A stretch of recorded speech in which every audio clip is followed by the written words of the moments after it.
Evening, good evening, good evening, good evening, good evening, ladies and gentlemen. WeatherBrains 982 for 11/11/2024. This is Veterans Day.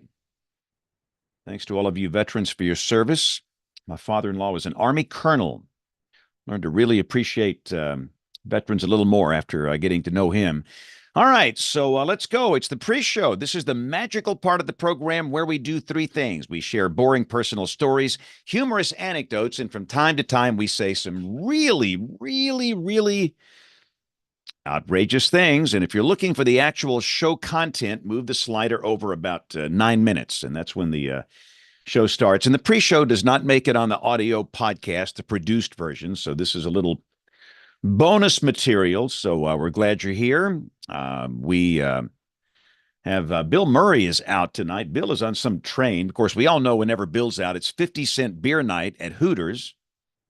But I think he's on one of these Amtrak trains, apparently the inaugural run from like South Florida to Chicago.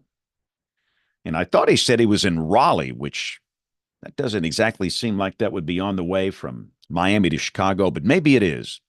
But anyway, I think everybody else is here. Going to be a good show tonight. In fact, I see my buddy John Gordon is waiting to be admitted. So let's bring him in. Whenever John is in the room, the intensity steps up about 27 notches, maybe 50 notches. John, it is an honor, sir. It is an honor to be in your presence. You know that. And I cannot hear you because I think you're muted. And once we unmute, we will have the melodic. There you go. Now. It's an honor to be with you. You're the man. Oh, no. No. I tell people all the time, I want to be John Gordon when I grow up. I want the energy. I want the intensity. I want the passion. I want the focus. I want the demand for excellence. I want the rejection of mediocrity.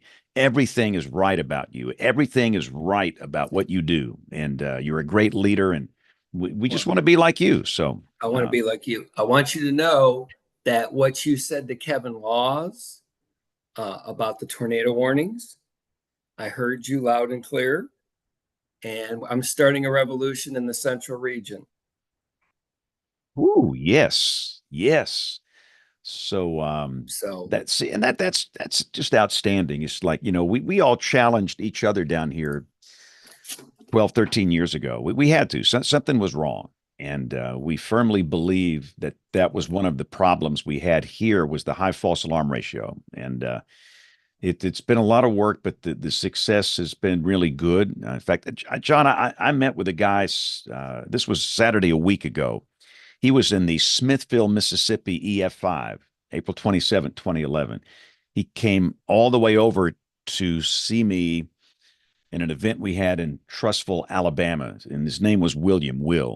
And we talked for probably 30 minutes. And I like to talk to people like that because they've experienced it and they're real people and they're the people that we serve. It doesn't matter what we think, it matters what he thinks. And he said a lot of the inaction from his neighbors was the result of a high false alarm ratio. And he didn't say that. He just said that warnings happen a lot here and nothing ever happens. And a lot of my friends didn't do anything. And he mentioned some of the people that he knew that had died and thinking this is really affecting, human life here. So I love spending time with people like Will.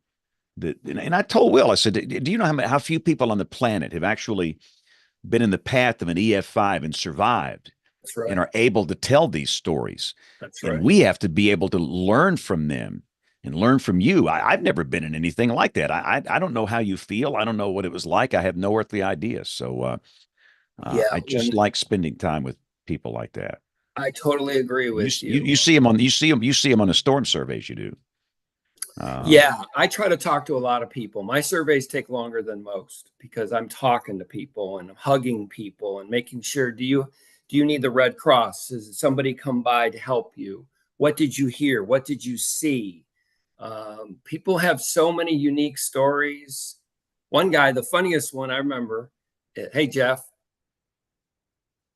Funniest one I remember was this. So I lost the tornado. I was following it. I was west of Louisville. Everything was going fine, and I lost it. I couldn't find it. And all of a sudden, I see this house for sale sign for a truck. So I just called this guy, and he answered the phone. He says, "Hey, you." I said, "Hi." He said, "Hi." He said, "You want to buy my truck, don't you?" I said, "No, not really. I want to know. I'm with the weather service." He says, "Oh, you want to know about my tornado?" I said, "Yes, I do." "How do you know it was a tornado?" This is great, James. The punchline. "How do you know this was a tornado?" He said, "Well, I heard it.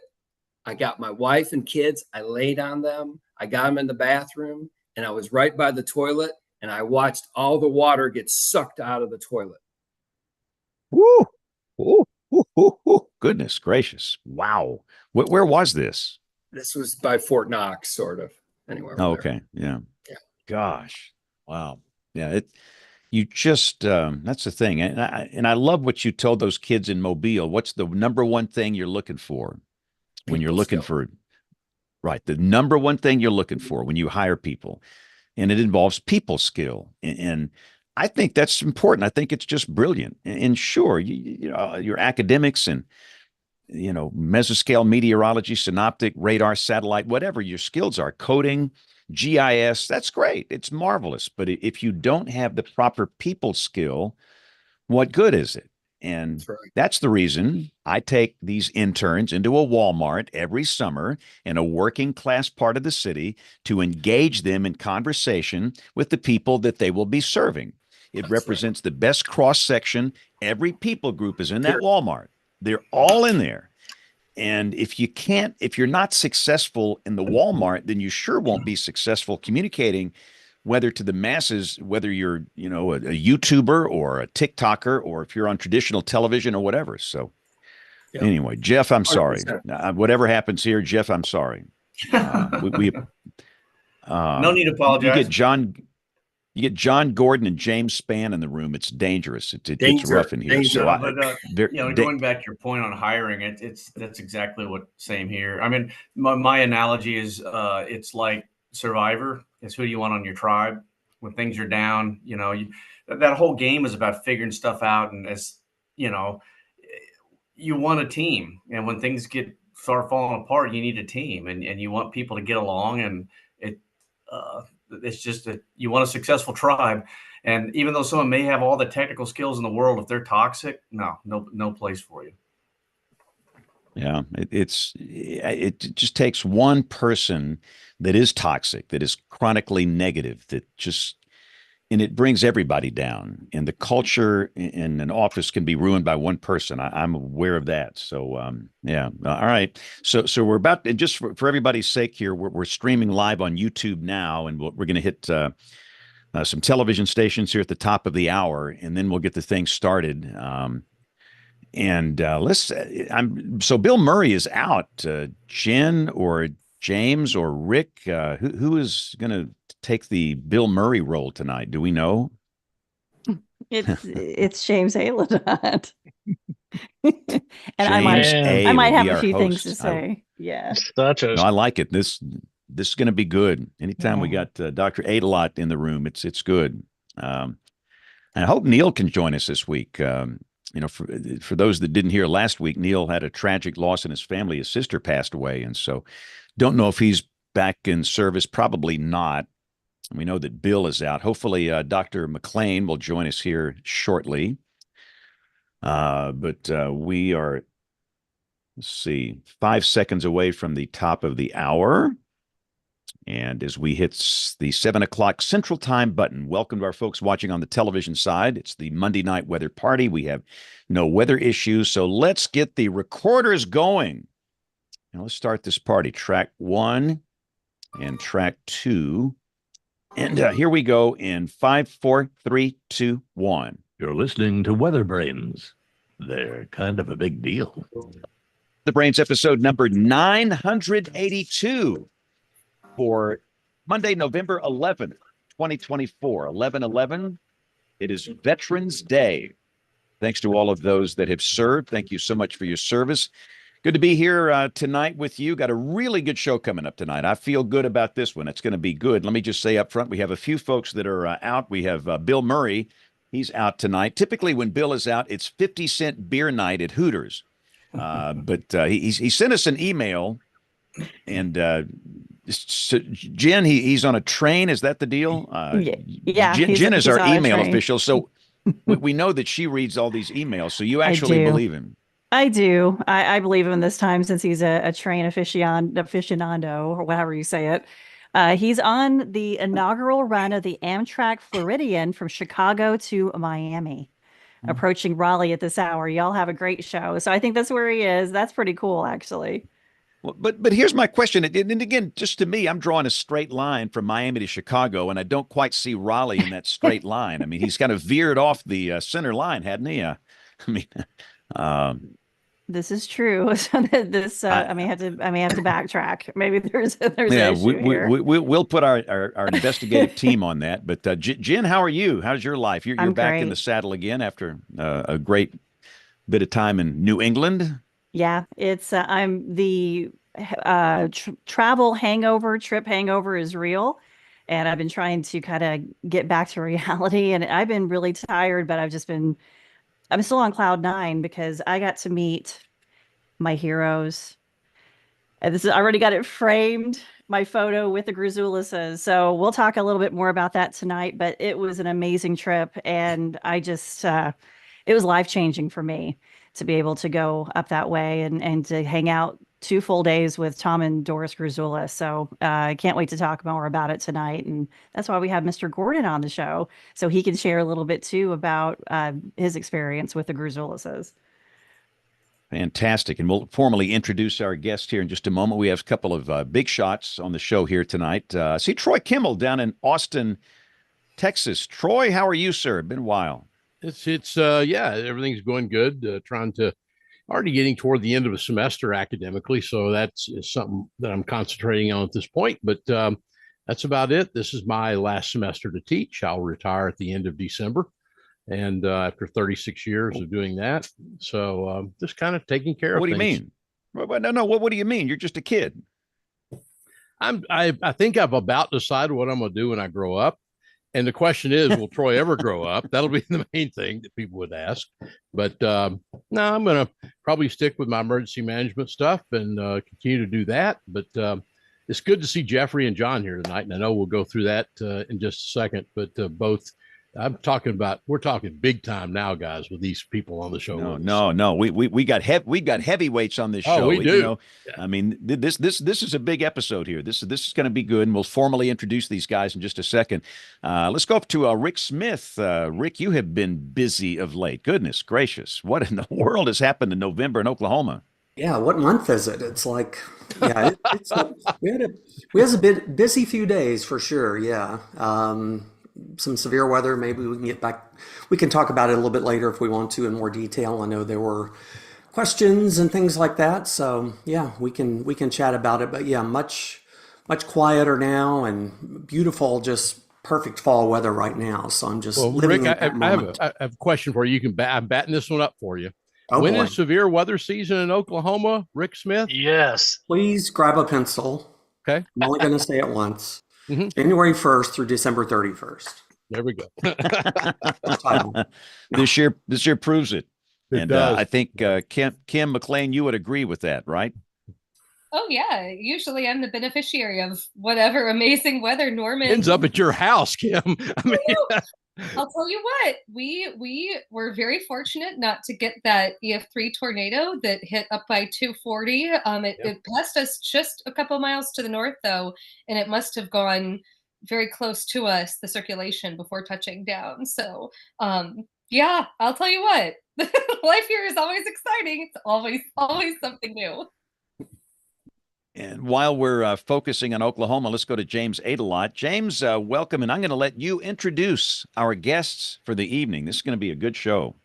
Yeah, we got the rainy end of what hit central Oklahoma, by the way. So Tulsa, it took us 8 days to have the all-time wettest November in weather records, and it was the wettest 7-day streak in Tulsa in more than 50 years. Wow. November. Just ridiculous. We have John Gordon on right now, and he hails from parts of Kentucky. John, what are you doing these days? Oh, still running this weather office here. I've been around as long as Troy. I'll tell you this. Today's What? the anniversary of the 11-11-11, the biggest cold front in the history of America. All right. We had temperature drops 40 degrees an hour, a blue northern, blizzards, tornado. Duck hunters went out in the warm weather. They came back. We're coming back. They literally froze to death on the banks of the Mississippi River. Yesterday was the Fitzgerald. Never forget the Edmund Fitzgerald, every November 10th. Thanks for that earworm too, by the way. That song is going to go forever. Jeffrey Evans is the MIC at the National Weather Service in Houston too. We are kind of loading the show down with Texans here with Troy and Jeffrey here. And there's a problem with that? No, not Okay. this year. No, not at all. Glad somebody's football team can win. Yeah. Let's move on. Move on. Yeah. True. And Jeffrey had a presentation at NWA, an analysis of heat illnesses, heat deaths, and it's kind of the under messaged threat, although I think the Weather Enterprise has really come around to this in the past few years of trying to message heat. But again, it goes, one or two at a time, it seems.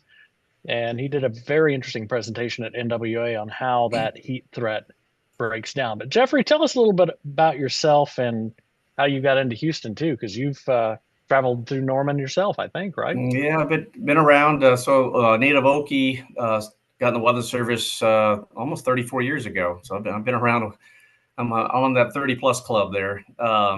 Spent a lot of time at SPC you talk about the November 10th anniversaries. To me, it's Van Wert tornado 2002 up in Ohio. So that was another big November Veterans Day outbreak. So a lot of severe weather. Made a move in 2010 to go back to a local office at the Tallahassee as the warning coordination meteorologist. 4 years there, kind of the primary liaison with the state, and then came over here to Houston in the summer of 2014, which just happened to be right before the bottom fell out. It's just been one disaster after another here in Houston. So, but it's been good. It's that's why we do what we do, right? Absolutely. And private pilot too, right? I am. Yeah. Working on my instrument rating right now. So yeah. What do you fly? Are you too, John? I flew with the Hurricane Hunters. Someone flew me. I don't have eyes. Okay. In the Air Force, either you have eyes or you don't have eyes. That's discrimination right there. Eyes, no eyes. I kind of feel that pain. Jeffrey, what do you fly? Just out of curiosity. I have a Piper Cherokee. Nice. Yeah, a little single engine. Well, tell us a little bit about and we'll hit John here a little later too, because he's going to talk about meeting Tom Gulas as well as Jen. So it just sounds like an amazing meeting too. But Jeffrey, how did you get into weather? What's your story? How'd you get eat up with weather?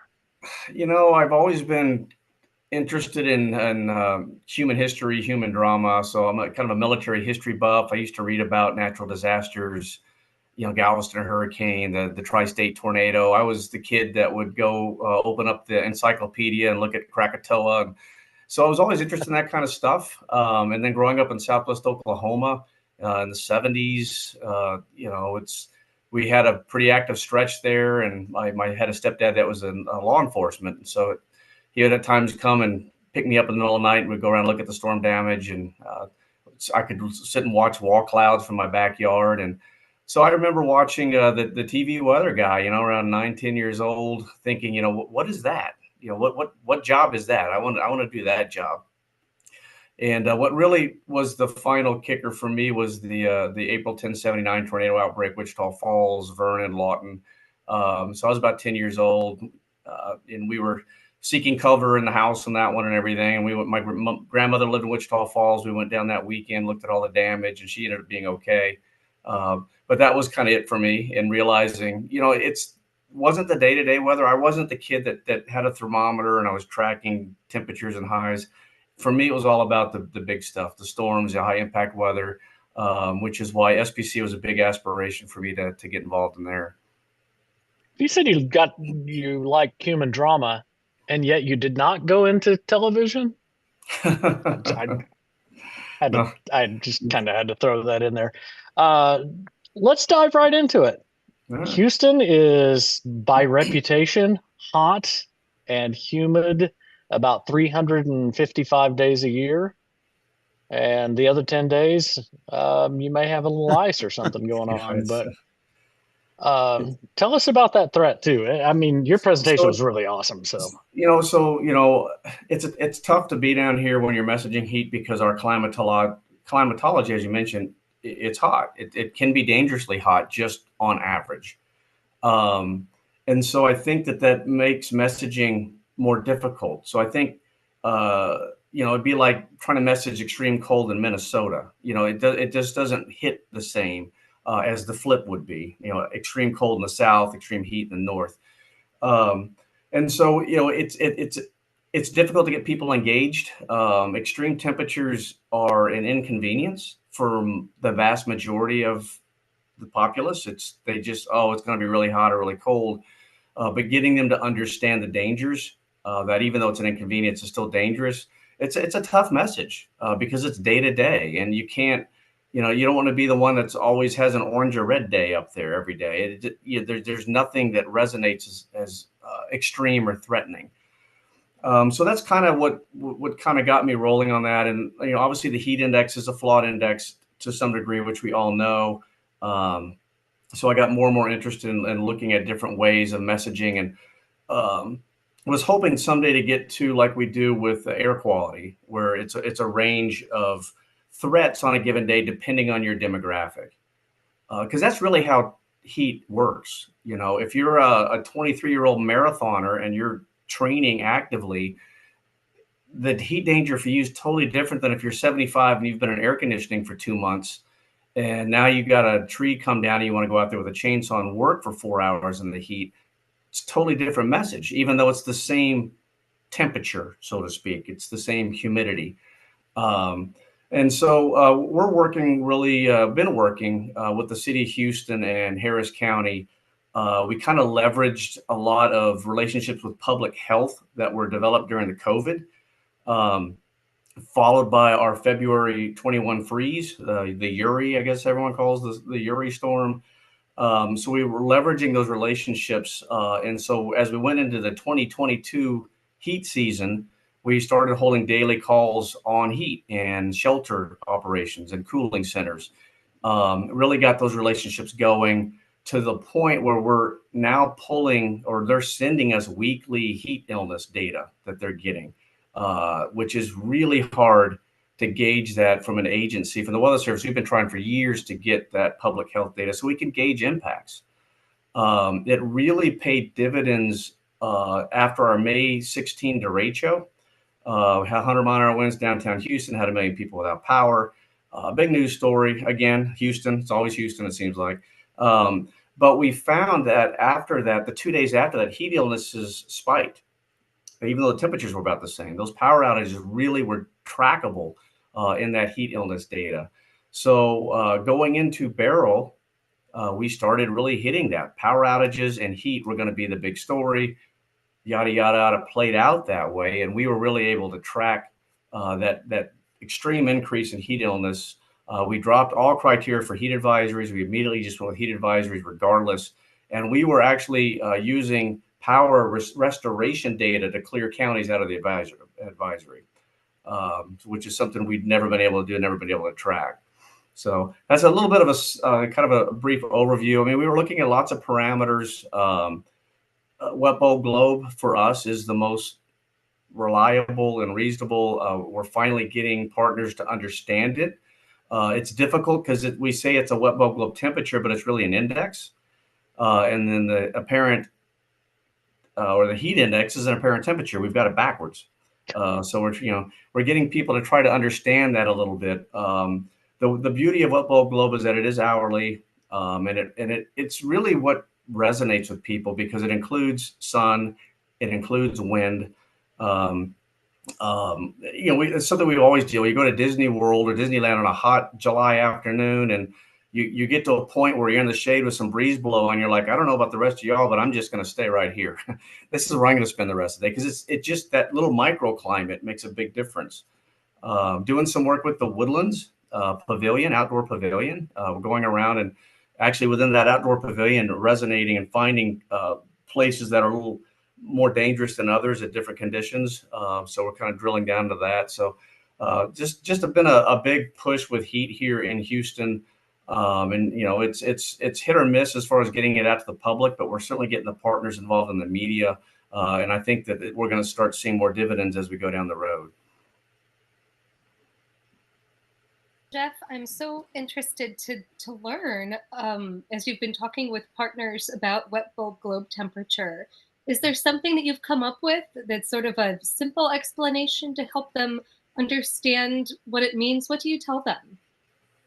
We actually tell them, don't focus on the number, so to speak. Let's look at the range. So, you know, OSHA, there are different kind of safety ranges out there: black, red, orange. And so when they see that range, just focus on that. Don't worry that it's quote unquote only 92, because that's what the wet bulb globe index is 92.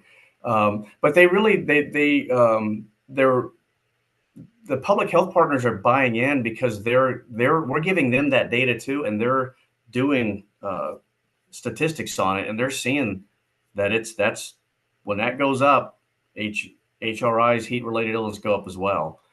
So that they're basically buying in on that, and it's an hourly thing. Now, the Weather Service has really pushed heat risk, and that's another big element out there. But heat risk does not have dew points in it directly. They try to estimate it with low temperatures. So it's a bit of a struggle on the Gulf Coast with that. I think it's better for big partners. I think for state, FEMA, for on a regional large scale level. But from what we're seeing, wet bulb globe still works a lot better for city operation, so to speak. Jeffrey, quick follow-up on Kim's question. How can media make that transition from heat index? Because when the humidity has an effect, the heat index is higher than the temperature. So that is a little bit of an easy logic step for the viewer, but the wet bulb globe temp is often lower. So you get a wet bulb globe temp of 95. The value, right? Yeah. It's often much lower than the actual ambient temperature. Mm-hmm. So there's a little bit of a disconnect. We keep batting it around going into, gosh, the last 5 summers. Do we want to make the switch to wet bulb globe temp exclusively? And we always get derailed. Sorry, Bill Murray, if you're going to watch this later with the railroad derailing thing. But wow. I know. But I mean, how do you message that if you're in the media? So I think the path forward is going to be not showing the numbers and showing the ranges. It's similar to the heat risk, where you've got extreme, very high, and maybe showing in a red range for a certain climate region, the demographics that would impact most people with asthma, the elderly, or things of that nature. I think that's the path forward. Like I said, almost like a pollen index, where it's a gauge of some kind. But you could show it as a max for the day, as a map across your viewing area, and say, hey, the wet bulb max today is up in here. It's in the black. That means it's the extreme. So I think that might be one avenue. I know heat risk is another way of doing that, and sometimes they're pretty well related, but same kind of concept. Jeffrey, it is a challenge. Yeah, got it. And that was the same thing that James has brought up in regard to the numbers being a little lower. And I like your idea of getting this into a color range or something like that, and maybe avoiding the numbers. By the way, Jeff, thank you for what you did in Houston for getting that out of public health. Those numbers, because Austin Public Health has now started doing that. We get a weekly email during that time of the year. So I think we're getting there slowly but surely. It's been real interesting being at University of Texas, and Jeffrey, we've talked, but I do some emergency management stuff up there. And it's been primarily, of course, athletics. Also, our law enforcement teams that really want that wet bulb globe to. A lot of that probably comes from the fact that a lot of those folks come out of the military, honestly, and guys and gals. So I don't know. It's interesting. And by the way, thank you to the National Weather Service as a whole, because that's now available in grids. Yep. It's in the gridded data as well. And that's something people really don't realize very much, but we're getting there. But I wonder too, John and Jeffrey, both of you, you think people yet understand how deadly heat is? I mean, it's clearly the number one thing that kills people around the globe on an average annual basis. And I don't think they appreciate that. No, as I mentioned earlier, I think they think of it mostly as an inconvenience. And I think they think, well, that yard's not going to mow itself. And, I'll be a stubborn 80-year-old too someday, I hope. And I'll, think I need to go out there and get that yard mowed, or I need to go work in the garden or do something I shouldn't be doing. So that's it is a real problem. John's, he's a national leader here on the babies in cars and stuff. We lose infants every freaking year over this. And in those, it doesn't have to be that hot. It can be 78 degrees and sunny. And if it's long enough, you could lose a child in the back of a car. So I think that's, it's still a challenge to get through because, if you live in New Orleans, it's always hot and humid, right, in the summer. Exactly. So why is today a more dangerous day? I think that's definitely it's a major challenge. Well, one thing too, John, and I want John to get in here as well, but I tell my students, I say, you want to see a real unsexy way to die. Heat is one of those ways. There's nothing like, we had a man here in Austin about 15 years ago that he was being carried in by EMS after about 2 or 3 days of this thing is cumulative. It's cumulative, or it continues to get you. This guy was rolled into an emergency room here in Austin with an anal body temperature of 109, where he died in the emergency room shortly thereafter. And I've said, I want people to realize this. You've got to understand it. And it's a big number. And I shake my head sometimes because I don't think people get it, like you say, Jeffrey. Yeah, and go ahead, John. I'll let you go. Yeah, I'll just say this real quick. I think the word inconvenience is spot on, Jeff. All right. So Corey Stringer, how many of you, raise your hand, remember Corey Stringer? All right. 27 years old, Vikings. It's not that hot in Minnesota. Go out there and play. Get out there. Get out there. Paul Bear Bryant. I love Paul. No offense, James, but Paul Bear Bryant would be in jail today. And what he used to do to his players. Yeah. If you fumbled, if you dropped the ball, if you did whatever, you're going to do 10 more laps at 100 degrees out there. And I don't want to hear any whining. And I'll just say something about heat. We started with beat the heat, check the back seat. Every year we lose about 30 kids-ish across America. All right. And that doesn't count pets. We've had elderly people. Oh, I just got to run an appointment. I'm going to get coffee. I got to go inside. I'll just be 2 minutes. And they come out there and their mother's dead in the back seat, or their dog or their baby.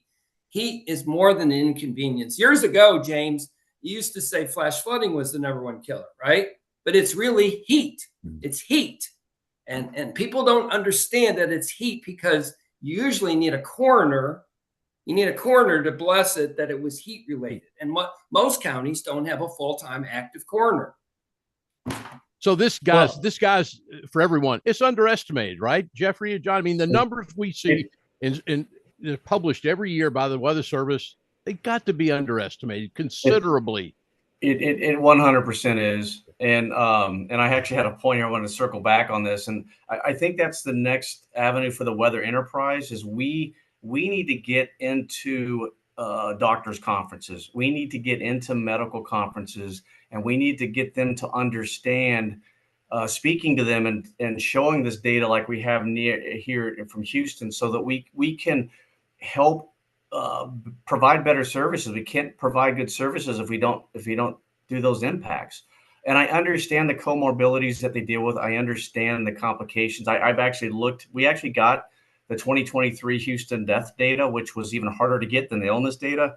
And a lot of them are found passed out. They think it was drug or alcohol. I get that. So there's a lot of comorbidities, but we've really got to get in front of our medical professionals when they're filling those out in the ER and cause of death, or the coroners or whoever, we can't expect them to come to our weather conferences. We need to get in front of them and give presentations to them so that they can hear, oh, wow, this is important. Even if it's a comorbidity, put heat related. I think that will help quite a bit. And one last thing on this, is there's this misperception that it's the homeless. What we're finding is that most people are dying at home. It was the same thing with the extreme cold in Houston. Most of the people that died in Texas, a lot of them were in their homes. We're finding from 2023, we had a number of heat deaths last year. They were in the trailers. They were in a home. They were in an apartment whose air conditioner was barely working. And they're working with a landlord trying to get the air conditioner fixed. So it's a very, very tough message when you get these heat waves, to try to get people to get out to go to shelters. We deal with that with evacuation all the time. There's a reluctance to go to shelters, and that huge inconvenience. And what about my dogs? What about the cat? What about this? Or I like my bed. And heck, it's as easy as just getting in a cold bathtub when you get to a certain point to save your life. So that maybe that's a message that we need to do a better job at. If you don't have air conditioning and you're feeling these symptoms, go get into a cold bathtub. But we don't really address that. We address tornadoes. We address extreme weather with wind and water, with call to actions and save your life. Don't do that a lot outside of, bundle up in the winter, or, try to stay cool, go inside. When we looked at the heat, I co-led a team that did an assessment of the June 22 heat, or was it 21? In Oregon and Washington, Pacific Northwest, there were hundreds of people died. It was such a tragic, extreme event, especially for June. And the majority of those deaths were multi-family dwellings. They were basically like apartment buildings. And they couldn't open their windows all the way because of different codes. So and they don't have air conditioning. So that extreme heat in the north, as we get into a warmer climate, you look at, Montreal, or we already had Vancouver, Chicago, again, we had that in 98. Maybe that's, they don't have that infrastructure. At least here, you do have the majority of folks have air conditioning. It's going to be the flip side. If we get another major Arctic blast that gets down into Florida, people don't have chimneys. So, what we found in Texas was, especially when we lost power, nobody had any way to warm their homes. It was all on electricity, not even natural gas in a lot of homes. They're all heat pumps, no chimneys. You don't see chimneys anymore, especially in the deep south. Or a stove, a wood stove. Up north, you lose power, you got a wood stove. You can hover around the stove. We didn't have that down here. And so, we have to think about those things as we build homes, how to adapt to that. And I think the bigger concern is going to be, as we saw in Oregon and Washington, is those northern climates getting those kind of, what was it, like 116 in Portland or something ridiculous. How do you message that to people? That's those northern climates. We're going to see more and more of this. That wasn't a fluke. And nobody moves there thinking, oh, this is something I'm going to have to do. I'm moving to the Pacific Northwest. I mean, it's the local populations and people who are coming in. It's all shifting. I was going to prompt something very similar to what you just brought up, bringing in the Oregon-Washington story. Something that came out of that too was the climate adaptation community examined that case and other cases around the world. John, I know, put in the chat, Europe, they've lost tens of thousands of people in recent heat waves. In 2022, over 70,000 people in Europe because of the same issues you're talking about, of just not having the adaptation in your infrastructure, in your housing to heat. And I think that it's really interesting. The climate adaptation community has sort of come out and said the most ethical adaptation we can come up with is air conditioning. We need to fortify it with better, more resilient housing and have that temperature control. Something that's so interesting about That is, of course, it's more energy intensive, which could add greenhouse gases to the atmosphere, feeding the entire cycle of why we're seeing these extremes shift. But the argument they're trying to make is if we can get to green infrastructure, then it won't be that net gain. In the meantime, we just sort of have to survive it. The adaptation is going to happen bit by bit. And it is a really interesting thing. I think what I'm most interested in is what happened in Texas with the cold event, because it's hard to argue, isn't it, that, well, we should fortify our homes against cold here in Texas. I mean, that's not something that anyone expects to deal with that often. What has the conversation been down there? Has there been conversation beyond just shoring up the power infrastructure? Because that was one piece of it, is that your grid was just isolated and unable to carry the load. And that's why the power went out. And so then it was just on the housing that wasn't able to be heated, and it wasn't retaining heat because it wasn't designed to. Has there been conversation about, gosh, we've got to be more cold resilient? Or has it really been a focus on, okay, for us, the issue is that we've got a short power grid? It's mostly focused, and I'll let Troy weigh in on this because I know he's been dealing with this closely too. But my impression, it's mostly been on power. That's been the bigger conversations. Now, that being said, there are a lot of smaller scale modifications being done all the time. I mean, we've had 3 winters in a row in Houston where we've had, temperatures down in the low 20s. And so and this may be 4, we'll have to see. But it's gotten people's attention. Let's put it that way, that this is maybe our new norm. And we have a lot of industry. We got a lot of petrochemical industry, and that's a big problem for them if things get below 28 degrees or certain temperatures. So we're working with them as well, trying to give them a heads up. And as the Weather Service gets more into probabilistic messaging, I think we're going to see more and more point in that direction and showing the probability of getting to certain ranges. But go ahead, Troy. I know you've been dealing with this power stuff since I agree completely with you, Jeffrey, but I'm going to poke the bear for just a second and ask you, and also Rick Smith and John, maybe he's off camera, he's coming back on now. And this is really poking the bear. But my question for you 3 at Weather Service offices, do you think emergency managers understand the heat threat? People that are in charge of emergency management in a county, or do you think they understand that? I'll go first. I think ours are coming around because we've been messaging it so much. But what we found with the extreme cold and extreme heat is that it's actually public health that's driving a lot of decisions, that it's not necessarily EM driven and they're giving direction to public health. It's actually flipped. And so in these cases, my experience is you really have to get your public health onto your conference calls so that they're having those, that the county EM and the public health are having those calls. I know, John or Rick, you have anything else on that? I was going to say the same thing. In Oklahoma, public health is a big part of our conference calls, our webinars. They're on our email list, they're in chat. And also our regional medical response system, RMRS, our EMS system. They're integral.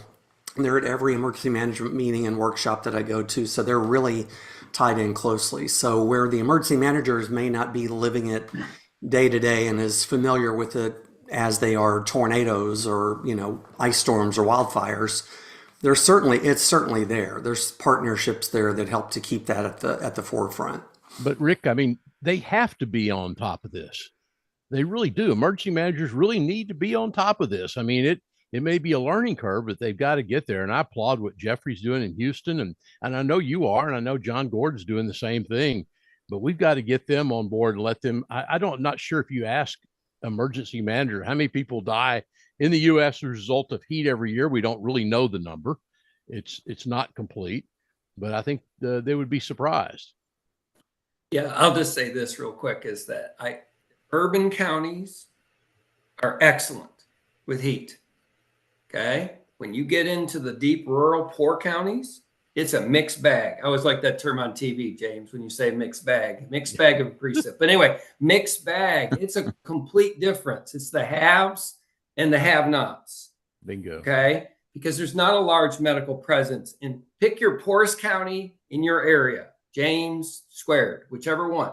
And some of them just have enough resources to get by. Yeah. And I think people do their thing, the agriculture, whatever it is. I think when you're out in the rural, poor counties, I don't think they get the proper service with heat. I really don't. No. You're right on this, John. I love rural parts of my state, and people don't understand what it's like to live below the poverty level, and you don't have proper air conditioning. And I just think we need to change our messaging. And we used to make fun of these stupid heat tips. Go into an air conditioned room. Well, do you think so? People understand that. I mean, drink some water, stay out of the sun but they say the same thing. We need to do some actionable information that people can use. Maybe they don't have an air conditioned room to go in. What's supposed to happen, and people can't even imagine that work in the weather enterprise, because we all have air conditioning. I'm in an air conditioned room right now. What if you don't?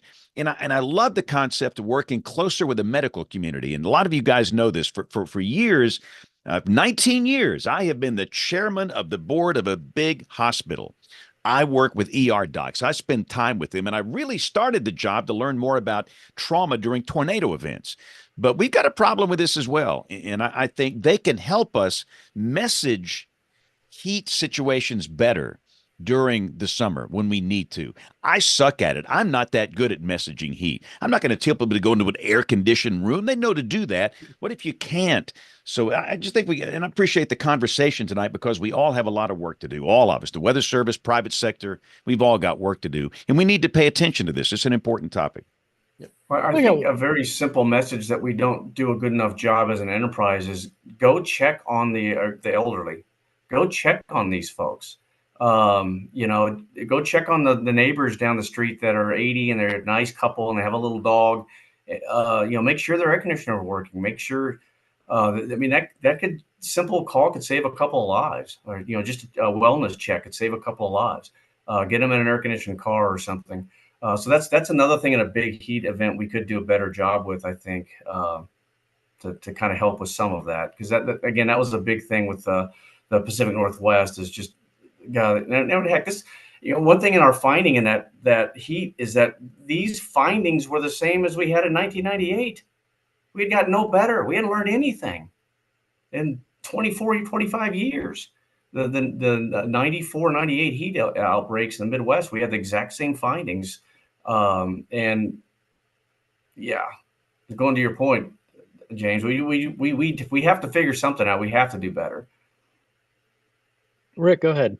Yeah, I was just going to mention this. This is just one example, and I don't know if they do this in other places, but here in the biggest EMS provider in Oklahoma City and Tulsa is EMSA, and they do their own. Now we could argue about this. They do their own heat alerts. The heat alerts have nothing to do really with the weather, the wet bulb globe temperature, the sun, the temperature. It's based on the number of heat-related calls. So when they get 5 heat-related calls in a certain period of time, they issue a heat alert. And I can tell you that heat alert gets a lot of play in the media. They talk about the heat alert, the IMSA heat alerts, a lot more than they do the heat advisories or excessive heat warnings. It's not a weather service product, and some people may balk at it a little bit. I think it's great. I mean, it's working. It's getting the message out. Yeah, I sat here in the end of the 2023 season. I mean, it was an extreme heat season, summer. And it's September, and I'm driving around on a Saturday afternoon, and we have a heat warning out, which is, I don't know how many up-teen heat warnings we've been issuing in a row in September 2023. But I look over at 2 in the afternoon, there's the league football going on. They've got kids in shoulder pads and helmets. And I'm looking at it, and I'm thinking, what are we missing? I mean, we had a heat warning out. We think we're doing our job, and we're putting out social media, and we're doing all this. And I look over, by God, it's Texas. They're playing that football, and I want to say, put all the dads in helmets and pads and make them run around and see how long they last. Because these kids, they're 10, they're just going to do what they're told, suck it up. But I love that heat alert idea. Maybe that's something that resonates better within the 15th heat warning in a row from the National Weather Service. I don't know. the thing that's so interesting about it is that it's about like something's being observed. It's almost like saying tornado observed, like there's ongoing damage. And maybe it's, you're confirming that this is a heat event that's causing illness for whatever reason. They can be agnostic to the reason. Just they're detecting society, we've got a problem. And I can imagine that resonating really well. It's sad because their system doesn't start until they've started to get calls. And then I'm sure I'd love to know more from, Rick, our public health folks and emergency managers about, okay, if the heat event's already ongoing, is that enough time to start opening cooling shelters and all the things that you're right? If you're not somebody who has access, it's on those officials to give you something that you can access and to open up water. There's like all kinds of things, hydrants, even to cool local communities. So yeah, this is a really challenging thing. I am curious to circle us back around on the conversation on heat to the fatality piece. I know I mentioned in chat, it's actually been really interesting to me, and I think we should connect more with the medical community. We can learn from them, but there's also stuff we can teach them. So something that Rick brought me in to do at a local IWT was talk about some of the work Harold Brooks and I have done to message tornado survivability. And it turns out medical practitioners don't have any idea how survivable tornadoes are, and their hospitals here are getting used increasingly as public shelters, not just by people who are in mobile homes, but by people in site-built homes, because there's this massive misunderstanding about how survivable tornadoes are in especially site-built homes. And the hospital administrators were at their wits' end. They're managing this huge influx of people while trying to shelter their own patients in buildings that they didn't know if they were safe in. So the doctors are sheltering their patients thinking, I'm sacrificing myself. And the chances of them getting killed in a hospital are almost zero, especially if they're in an interior room or hallway. And just being able to go in there and give them the factual information on the epidemiological studies that are available and how survivable tornadoes are, it helped improve their ability to manage these layers of crisis response and to improve their own mental health and not feel like I'm sitting here and getting PTSD, covering my patient, but thinking I'm not going to be there for my own family tomorrow. So I wonder, how much is there a capability here to learn from them on how they're detecting heat, how they're messaging it, connect better. And Jeff, this brings me to a question for you and John. Everybody here, I think, could have interesting perspectives. How should we count heat-related fatalities? If you were to envision the best way for that to be done, because I know John had mentioned the issue of, well, we've got spotty reporting and inconsistency of detection. Do you guys have a sense for what the methods are that are out there, and is there something that is a best practice?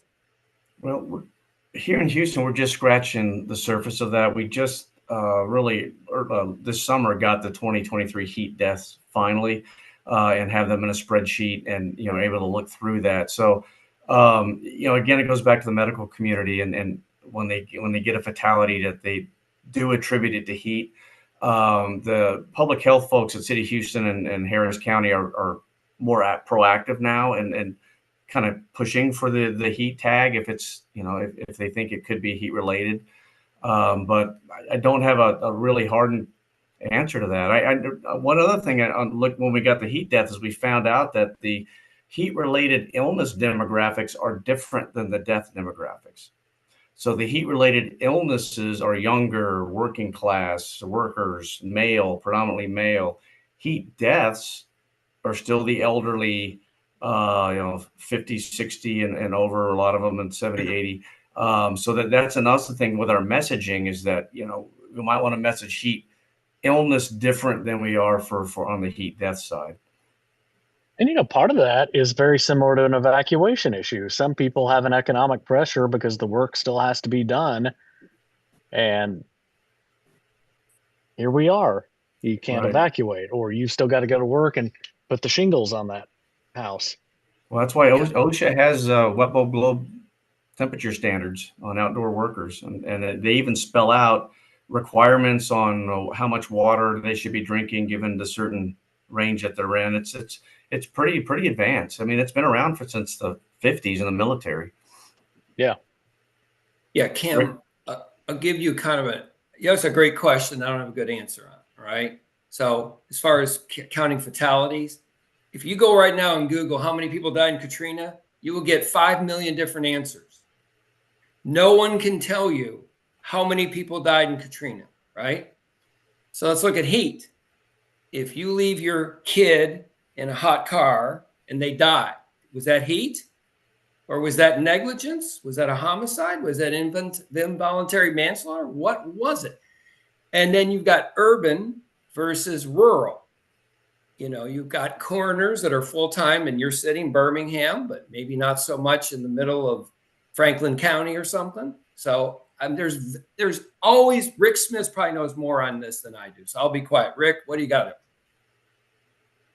No, it's extremely complicated. It's complicated enough to get tornado fatality and injury information, and that's very concentrated in a specific time and place, and we can't even get accurate numbers. We still don't know how many people were injured with the tornadoes we had back, last week. I mean, we're still trying to track all that down because of how the records are kept, and heat is even worse because I talked about the IMSA heat alerts. Well, they only have 5. They'll issue an alert if they have 5 calls, but the call has to be someone that says, hey, I'm having heat-related illness or I'm having heat-related issues. If they call and say somebody passed out or I'm sick or they don't mention heat, then that doesn't get counted. And who knows if it gets counted when they get admitted to the hospital. And it's so complicated. And it's a big hill to climb. Yeah, that goes back to just having those relationships with public health. I mean, they're the ones that are going to be tabulating those and coming up with that data. And it's just it's hard to get that data with, for us, that we're getting heat-related illness, they have not just the death data. They finally did what we explained to them what we wanted. They sanitized it and everything. That it was just going to be for research and then trying to gauge impacts on different values.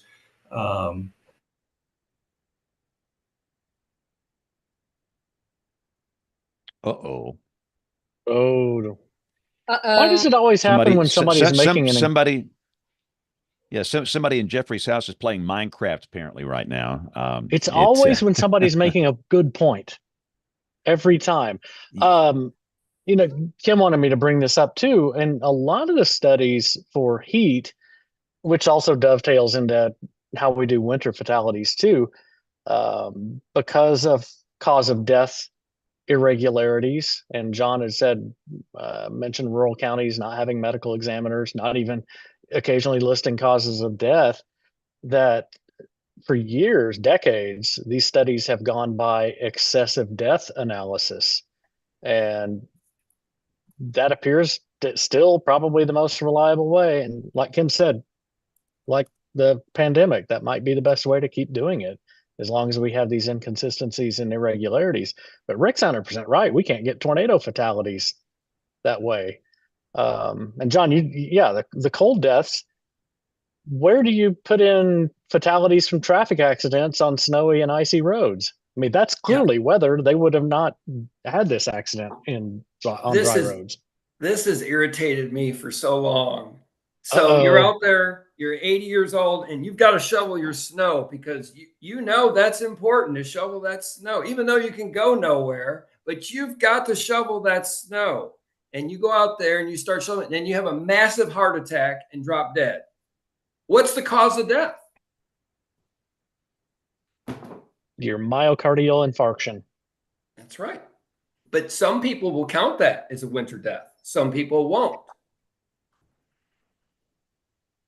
And the Weather Service has our own way of counting fatalities and injuries that may not be the same as the CDC. I don't know for sure, but we have guidance if it's only direct fatalities and only direct injuries. If somebody steps on a nail after a tornado, that's an indirect injury, but the nail wouldn't have been there if the tornado wouldn't happen. So I don't know, you can go around and around in circles, but there's all kinds of issues. I know two guys at the University of Georgia did the analysis on the winter. And if you count winter-related traffic accidents, the deaths from winter storms almost goes up in order of magnitude. Yep. This is something that makes it so interesting to think about our the Weather Service mission, like trying to protect lives, especially. How do we know if we're doing a good job if we don't even know how to count the lives that are affected, if there's not a consistent methodology for doing it? I know that that's something being grappled with now as more social scientists are getting entrained into the Weather Service. They're wanting to develop performance measures that, include things like fatalities. And the deeper you go down into those statistics, the harder it is to do something like that because of the inconsistencies in the data. So it might be that we need to do things that measure something that's like a sort of necessary, if not sufficient condition for surviving. Like, hey, did people receive the message? Was it understandable? Ultimately, if we can't count what the outcomes are, can we be on the hook for them? Well, y'all remember back last year during one of the typhoons, I think Brandon and Landon out at Guam, who I know pretty well, they had like 4 or 5 fatalities, and the governor decided that 3 of those were people on surfboards out in the water. And guess what? That was not a weather. They said it was not weather related. It was personal that they did it. And so that didn't get counted. At least 2 of the 4, I think, were decided by the governor, by the island administration, that they weren't going to count as a weather fatality. I just read a paper now. I can't figure out where it came from, but what they had done is they had looked at fatality data relative to before and after a certain hurricane or a storm, and they found that up to 10 years after that communities were averaging much larger than normal fatality, and it could be duplicated after storm after storm after storm. And they had Harvey as one of their storms. So it's interesting because some of them are suicide. Several years later, they lose everything. That's still tied to that storm. Maybe they're the lone survivor of a family. That's still part of that storm. So it's a very, very complicated issue for sure. I mean, even the simple fact with Beryl, I think we lost 6 to 8 in Houston from trees down, and we lost 40 from heat afterwards. So we're including heat when we are tabulating. We're including the heat deaths due to the power outages into the Beryl fatalities, but it's maybe not everyone's doing the same, so it's not a standardized practice. I'm curious what everybody thinks of this. I'll continue the bear poking of this conversation.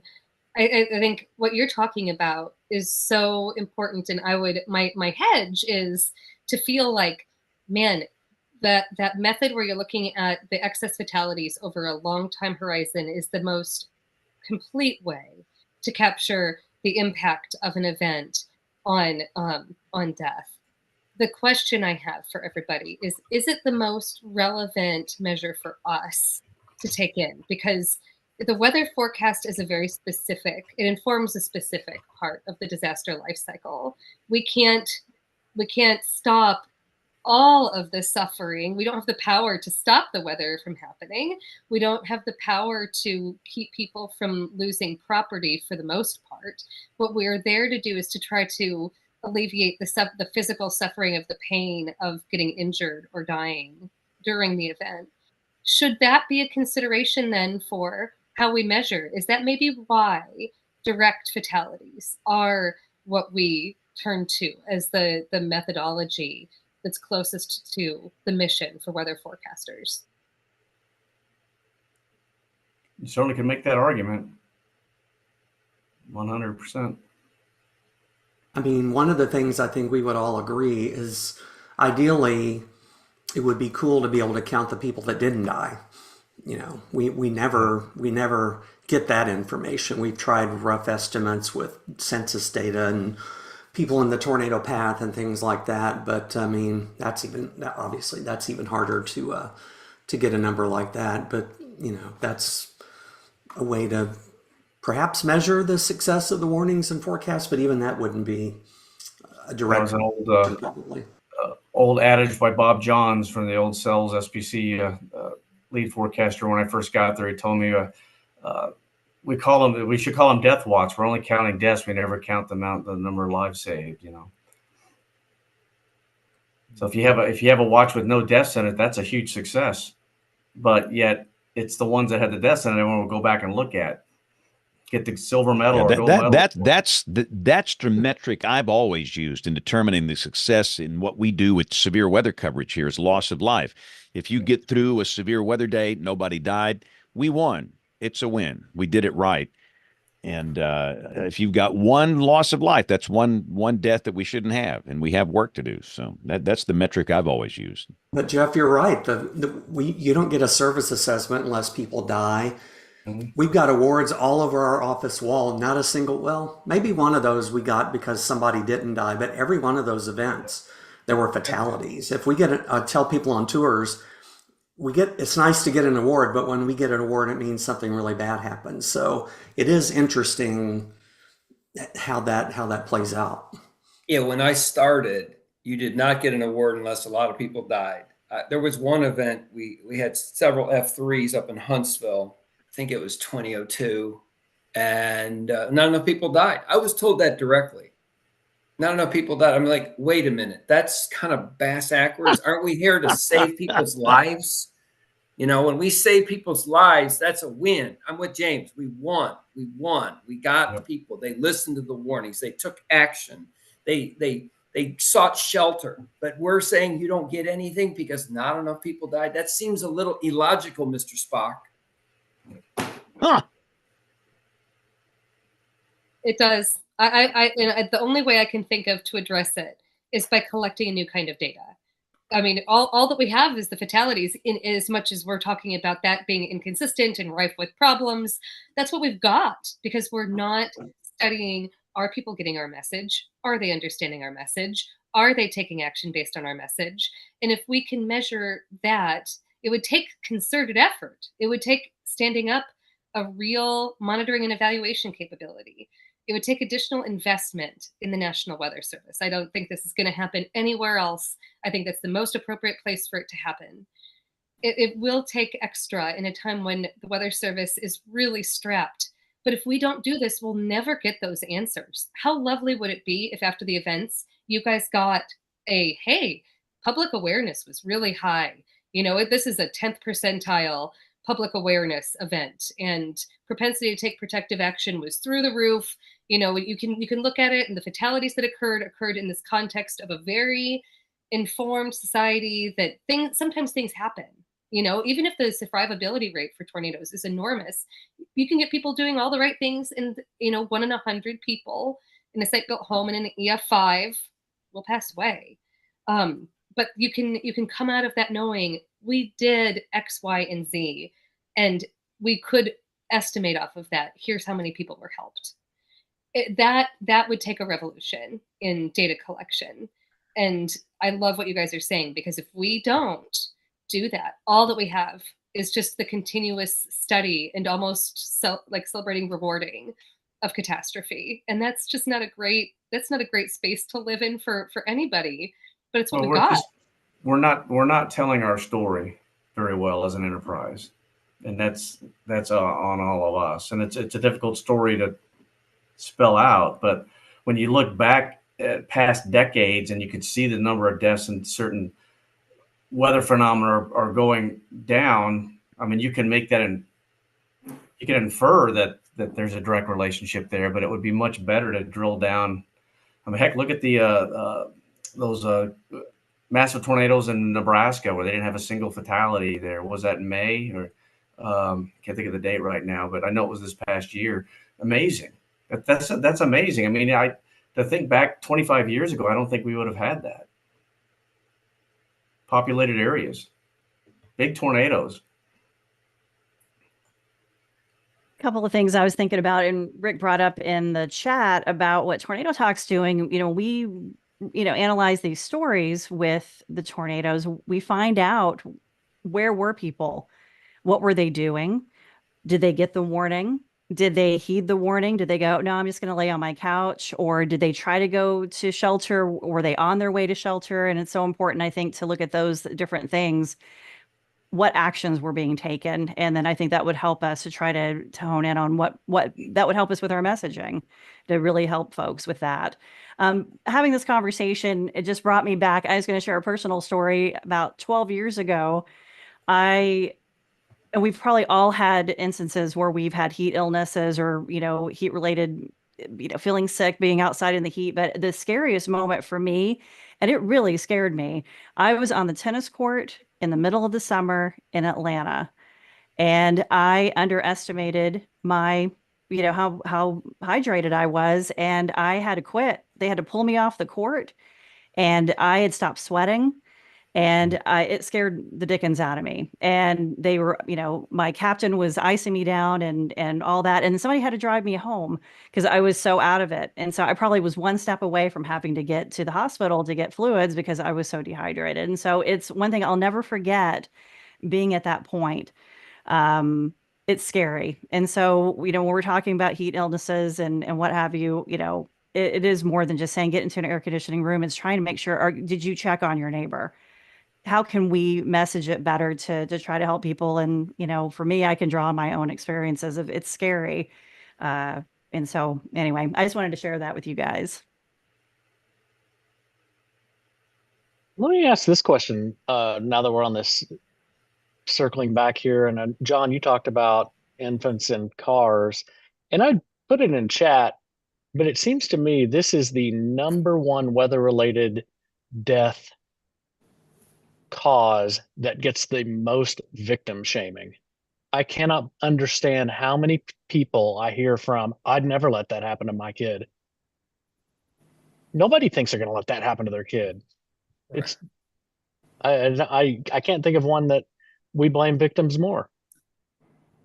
Yeah, I totally agree with that. So, one thing about the child vehicle hyperthermia is this, okay? It's not based on economics. It's not based on education. It's not based on race. It's not based on anything. Okay. We've had nurses. We've had doctors. We've had pastors. We've had every walk of life. And you're right, James. That's the only thing you really see the heat shaming, or they'll talk about this epic heat wave in the Pacific Northwest or in Europe or wherever that is. And that's it. The messaging, Jeff, we got to do some major messaging course correction. It's a paradigm shift, I think.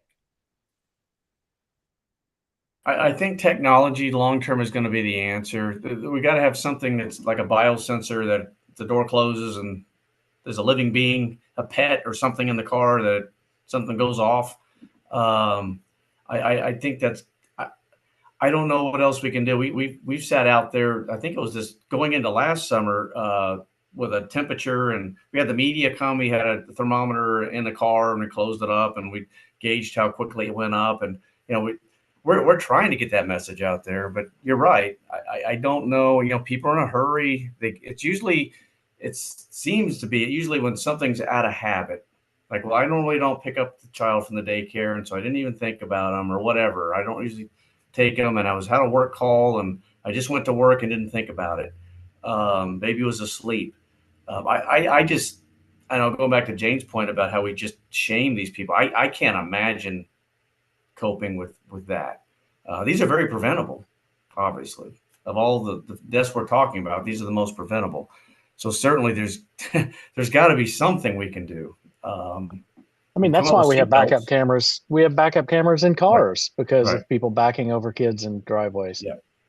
Yeah. Technology will be the answer at some point. And I hope they do it sooner than later. One thing I noticed not too long ago in regard to that is was in one of these fancy newer model cars, James, trying to get a little bit longer out of my 2009 Ford, but I was in a new rental vehicle a couple weeks ago and had some stuff in the back seat. And when that car stopped, it actually signaled. And I'm sitting there going, I'm used to hearing that about everything that's wrong with my Ford Explorer, not with there's some weight in the back seat. So in a way, I was happy about that because I thought, well, at least this is something that they're beginning to think about. Yeah, I appreciate that. I will say I hope that advancements continue because as a mom with little kids, the ding goes off every single time I get out of my car because I've got car seats back there. So just even without kids, like the seats are triggering the thing. So it is a tough problem. And Jeff, you're right. It is so much about people being out of their norm. I know that there was some talk in our community several years ago about recommending that people put their cell phones in the back seat with their children, and that got a lot of flack. I think people thought that it was just awful, like you care more about your phone than your kid, but that's not what it was about. What it was about was breaking your brain of the cycle. And if you always reach for your phone and it's not next to you, that's going to jar you out of your complacency, right? Because that's your norm. Exactly. Your norm is at some point in the morning, you're going to reach for your phone and go, oh, I forgot my phone. Oh, it's in the back seat with the baby. I mean, that's the whole point, right? That's right. Yep. It's treating people like people. And you're right. James, this does get more shame, probably because it seems so preventable. Like the other fatalities, it's just like, oh, well, especially when you get to be these large numbers of people. It's like, well, it's hard to fix all of society. But when you've got one person who does a thing that you're like, well, I could have, done something about that, then they draw so much more focus and ire. And at heart, it's so devastating. I can't imagine. These are just horrible, horrible events. Yeah, and it's not just kids, which are obviously the most important, but there's been a number of elderly people killed in back seats and a lot of pets. Okay, this is a problem with anyone in the back seat. And I think the message is it's not just on the super hot days. It's not heat warning days. It's 88 degrees for a high type of day that some of these fatalities are occurring in.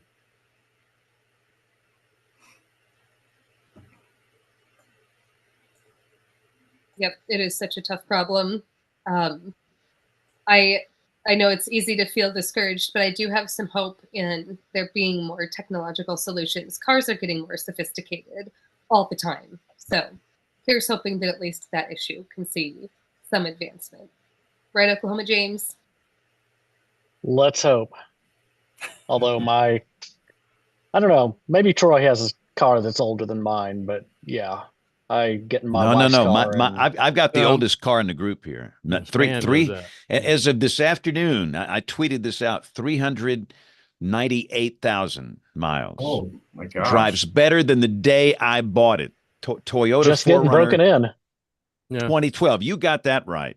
Well, no, and that's my Ford Explorer has 175,000 miles on it. Apparently, Ford that's the only thing they anticipated. They figured he'd go dead then, and that's essentially what's happened at this point with that vehicle. But to me, in that newer vehicle, that rental vehicle, it just really surprised me. Some of the safety stuff that you're seeing on board some of the new automobiles. Now, I don't agree with everything that I'm seeing, but I just was impressed by the fact that it sensed a little extra weight in the back seat. I do not need my car sensing extra weight in my seat. That was show title. Yeah. Extra weight in my seat. Yes, absolutely. James, I was trying to prod you too for what you'd put in chat. The reason that you don't think that the cell phone in the back seat is going to work is because people are texting. I have a 15-minute commute, and I cannot believe I'm at 2:00 in the afternoon. How many people I drive by, and you glance over, they're not alone on the road. I'll admit I've done that when I'm alone on the road, nobody near me. There's people driving down the freeway doing this. It's unbelievable. Don't get me started. That's my rant.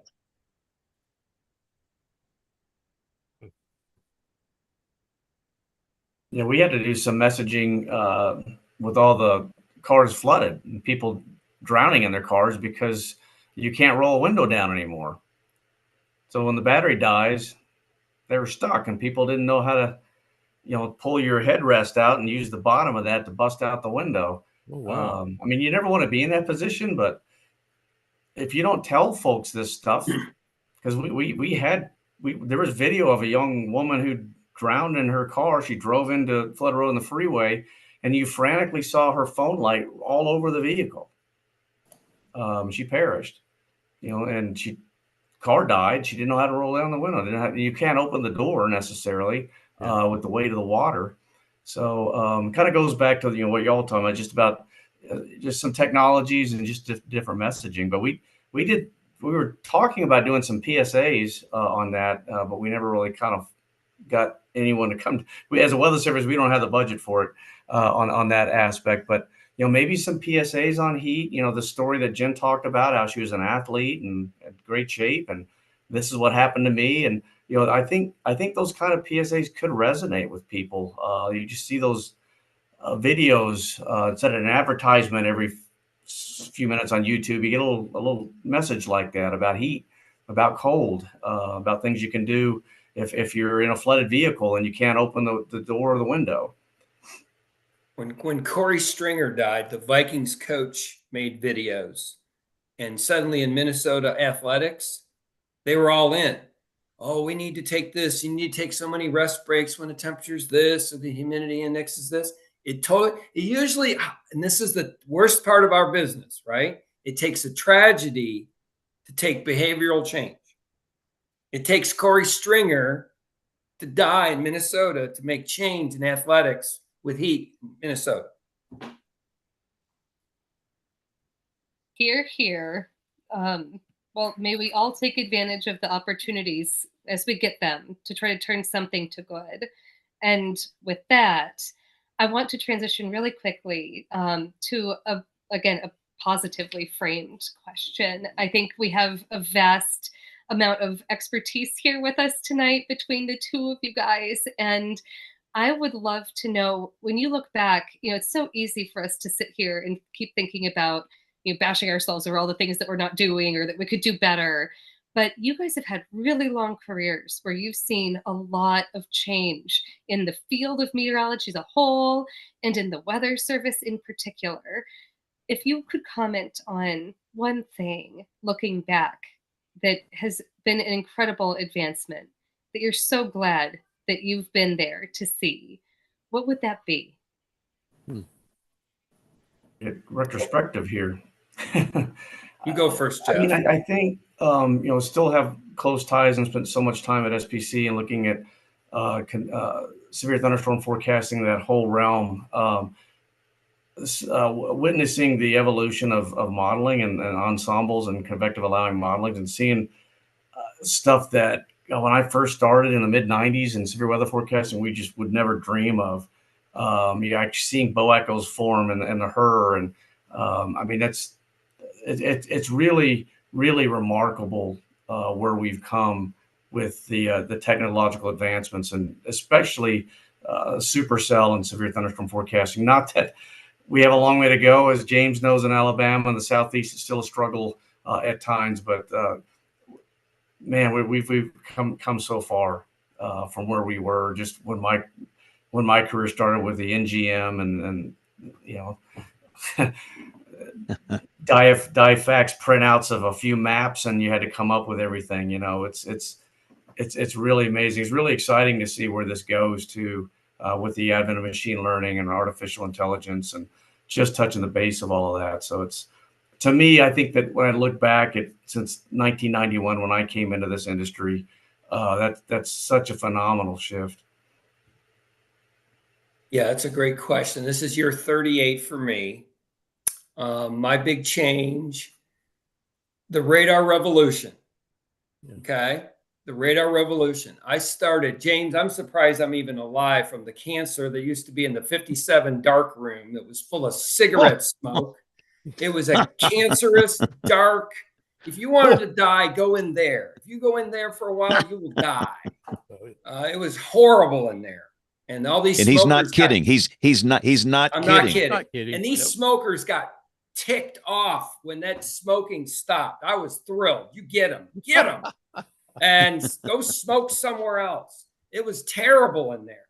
And so we went, Jeff, remember the 57, the 74, and then we transitioned to the Doppler. It's like going from the back of a crowded airliner in row 40F and you're in first class. You're on the Concorde. Yep. Okay. Suddenly we could see motion to and from the radar.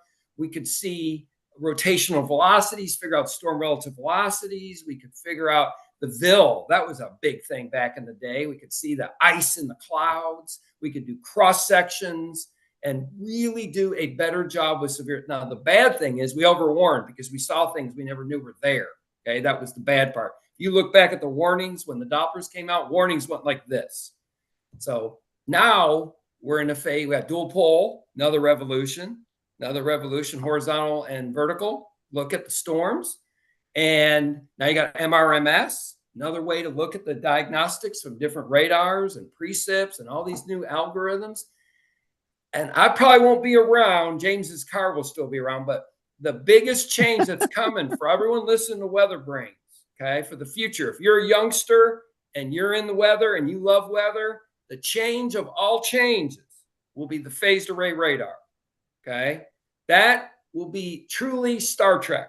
You will be on the Enterprise. You will see continuous Doppler radar data, horizontal, vertical, do whatever you want with the elevation tilt. It'll be life-changing for warnings across the world. If you had to guess, John, what year will phased array become operational? Are you talking about the government? It's a loaded question. Are you talking about the government or private sector? Well, it won't be let's media. start with government. NOAA.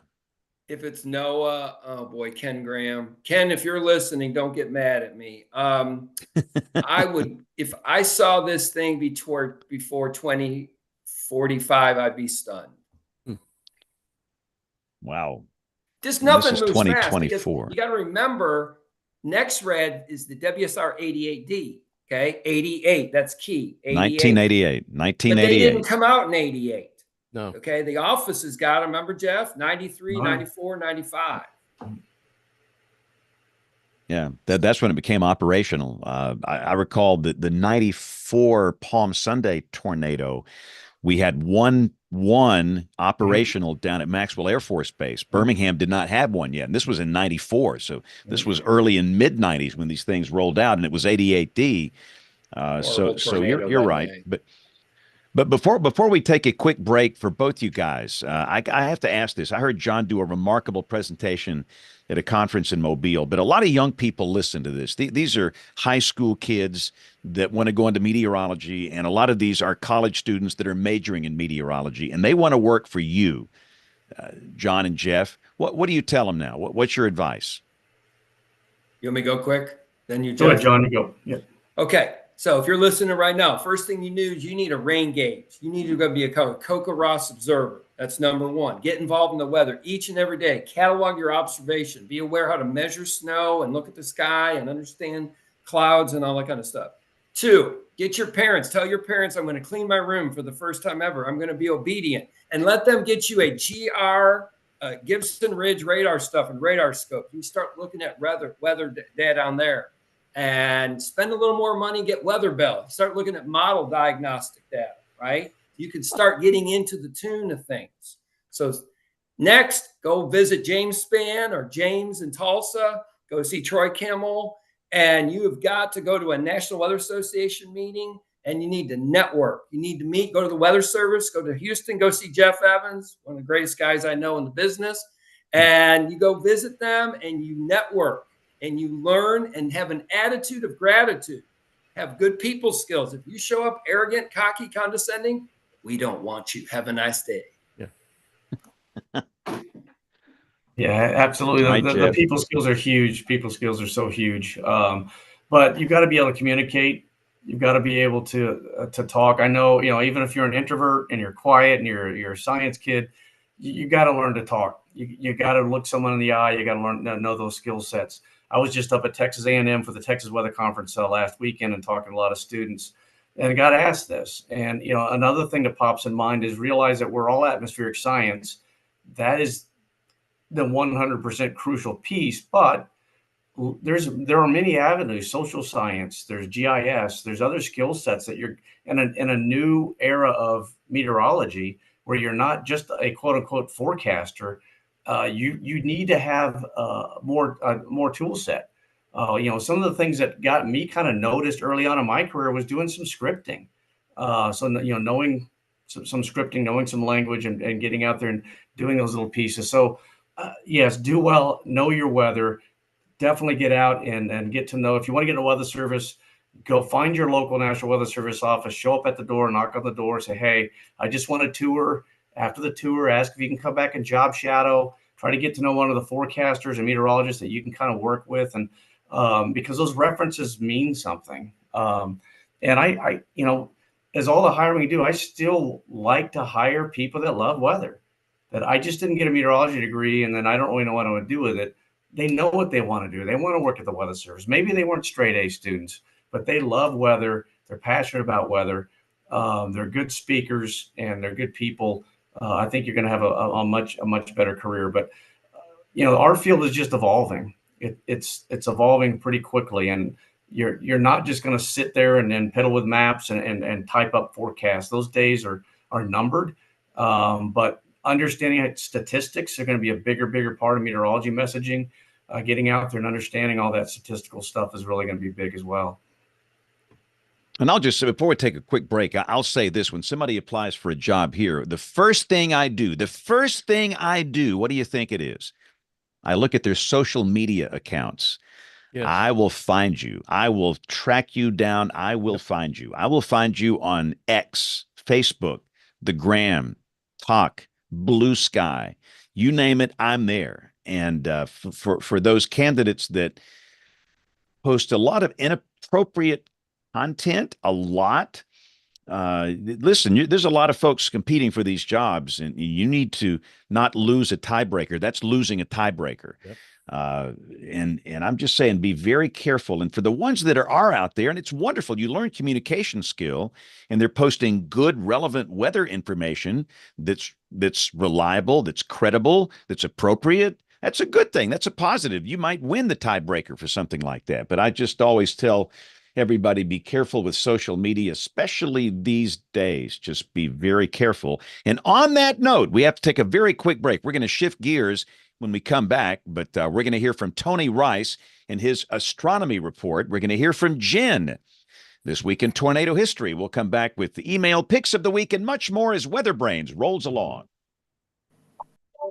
Looking beyond the atmosphere, here's Tony Rice with your astronomy outlook. Happy Martian New Year. Year 38 begins on Mars on November 12th with the vernal equinox. Like Earth, Mars has seasons because, like Earth, Mars rotates on a tilted axis. But unlike Earth, which has a nearly circular orbit around the Sun and nearly equal season lengths as a result, Mars has a more elliptical orbit and more varied seasons. Spring in the northern hemisphere is the longest at nearly 200 Earth days.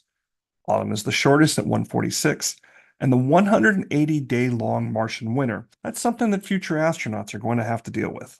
So why is it 2024 here on Earth, but only 38 on Mars? Year 1 was somewhat arbitrarily chosen, to begin on the vernal equinox of April 11th, 1955. This was far enough before NASA missions started visiting the red planet, but more importantly, it coincides with a global dust storm that year that encircled the planet.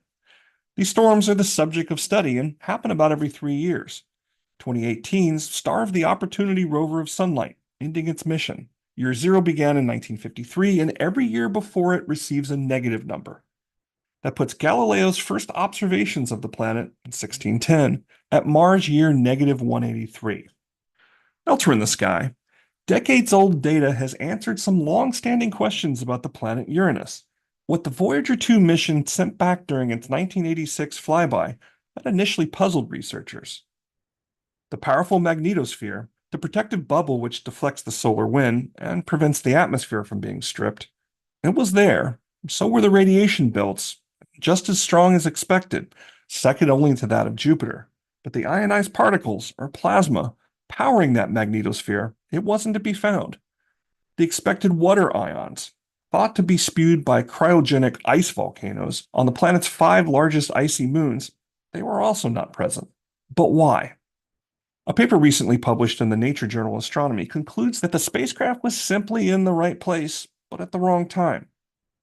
If Voyager 2 had arrived a few days earlier, it would have observed a completely different magnetosphere, according to Jamie Jasinski of NASA's Jet Propulsion Laboratory. An unusual type of space weather is believed to have squashed the planet's magnetosphere, stripping of it all that plasma and likely those water ions. This finding has renewed interest in studying the planet. Uranus is prominent in the National Academy's 2023 Planetary Science and Astrobiology Decadal Survey. This is what provides scientists the opportunity to communicate priorities to NASA and Congress. This sets up Uranus for a future possible mission. That's your astronomy outlook. Follow me at RTP Hokie for more spacey stuff like this. This week in tornado history, November 15th, 1989 was a heartbreaking day for Huntsville, Alabama. An F4 tornado hit the southern part of the city, crossing through a busy business section and heavily populated residential area at the time of afternoon rush hour. 21 people were killed, 18 died in the tornado, and 3 others later from injuries. 57% of the deaths occurred in automobiles. For the storm data summary, quote, most of those killed in the cars were in the process of performing normal tasks, as opposed to fleeing in or seeking the automobiles for safety. Over 450 people were injured in this tornado event. Along the 18.5-mile path, 249 homes, 80 businesses, 3 churches, and 10 public buildings were destroyed. The National Weather Service in Huntsville has an extensive collection of videos, reports, and written interviews on their website. I was reading through the interviews, and this one, 20 years after the event from James Johnson, stuck out to me. It shows the impacts from a major tornado don't just last for a few minutes or a few days, they last a lifetime. From Mr. Johnson, I do not remember the actual tornado. It hit us while we were driving north on the parkway, and I was knocked out upon impact with the twister. We were just south of Airport Road. The next thing I remember, I was in Huntsville Hospital being asked if I was on any medications, and then I was told to go back to sleep. My late wife, Rosa, was taken to Humana Hospital. She was found laying in a ditch on South Parkway. She died due to her injuries 63 days after the tornado on January 17, 1990. I was moved to Health South Rehabilitation at the end of November and remained there until the 3rd week of January 1990. By mid-February, I returned to work on Redstone Arsenal and worked up to 4 years ago, at which time I retired.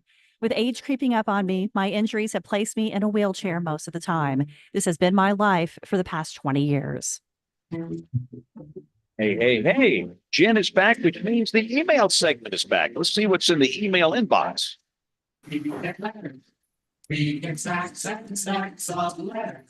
All right, I'm going to do 2 since I missed last week. We're going to start off with one from our friend James Lewis. The title is the Edmund Fitzgerald, and actually, I think I'm going to make this my bonus pick of the week.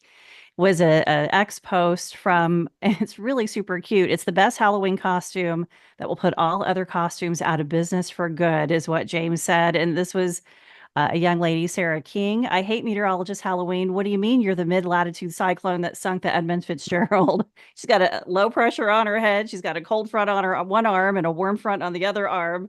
And I'm not sure who the gentleman is who's in the Edmund Fitzgerald, but she's in there with him and sinking the ship. So very, very clever. And so I will put that out so you guys can see that. And then unrelated, but I'm having, this is from James again, I'm having pecan pie for Thanksgiving, which reminded me that the pecan crop got hammered in Georgia from Helene. I can't imagine farmers in other states near the coast aren't taking note. It's going to be difficult to be in a location where there's a chance your whole crop can be lost overnight. Maybe there's a market out there for giant shutters to protect farms during hurricanes, or tree shutters to protect trees, or something like that. It would be great, James, if we could find something like that. And he attached a CNN article about the impact on the Georgia pecan farmers from Helene. And then, since we had the question earlier about, advice for kids, here's some advice that we need to give to Samuel Lambert for preparing for the AMS annual meeting as a college freshman. So I thought I would see what advice you all have. But hello, Jen and WeatherBrains crew. My name is Samuel, and I'm a college freshman going into the meteorology field. I will be going to the AMS annual meeting with other students from my school. And so I had a couple of questions. How should I prepare before going to the meeting? And then also, what should I prioritize while I am there? I know I should start networking, but what is a good way to do so? So any advice from you all? think Commissioner McLean should answer that question. Yeah. Yes. So sorry, the question was about networking before even getting to the conference. Just how to prepare. How do you prepare before Yeah. you go? Because I know they're super busy. So when you get there, how do you know where to go and what should you prioritize? Yeah, gosh, that is such a tough question. I think we all feel a little torn into a million different parts. What I encourage is go to talks and town halls and things that interest you, and just go up and meet the people who say things that are interesting to you.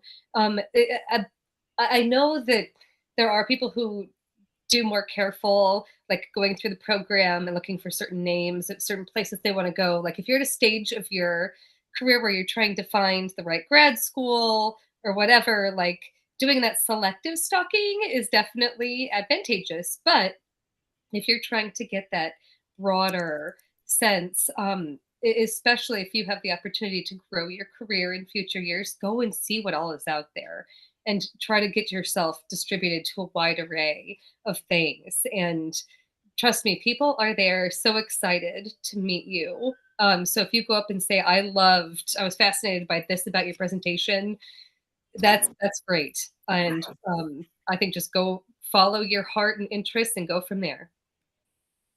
And I think that app works pretty well, but like everybody's saying here, you got to plan your day before you get in there. It is overwhelming, and using the app and some little planning in advance, I think, will help too. Well, one thing I do, and I feel guilty about this, but we took down 3 or 4 trees for it. When I get there, one thing I get is that paper copy. AMS still does that. It's available at the conference. There's a paper copy, and that's what I go through and highlight pretty quickly. Look at the conferences. These are meetings where there's a lot of stuff going on at the same time, and you kind of pick your way through it. But I agree, the app works pretty well, James, but I still in love with my paper copy of the program. I think it's important too to break out of your bubble. If you're going with a bunch of fellow students, go find something you're interested in. Maybe you go by yourself, and then I'm probably the most introverted person on this panel, or I've got to be in the top 2 probably. You got to find somebody you're interested in talking to and just go up and introduce yourself. That's all you got to do. The biggest names in meteorology, it's not like you're talking to movie stars or anything. These people want to talk and want to meet you. So don't be afraid to meet people, talk to people, and just break out of your shell a little bit. Okay, well, Rick Smith is Hollywood, though. So if he Yeah, was there, I would be They very would. I was going to add Rick. would. Yeah. Rick is a movie star. He Yeah, is. it's time easy for to picks of find. the week now. He's easy to find though would. because he's got that entourage that is Yeah, he around him all does. the time, Yeah. his That's true. bodyguards and stuff. Yep, absolutely. And John Gordon, you had a couple of things in there. I like wear comfortable shoes was one of them. That's a good gosh. idea. If you wear high heels, you are going to be injured. Okay. You will walk and walk and walk and walk and walk and walk. Okay. You're in this. I'm going to go see James Spann. Well, that's in room B42. I'm going to go see Troy Kimmel. Well, he's in G84. And you are going to walk. So, And men too. For a long time. Yeah.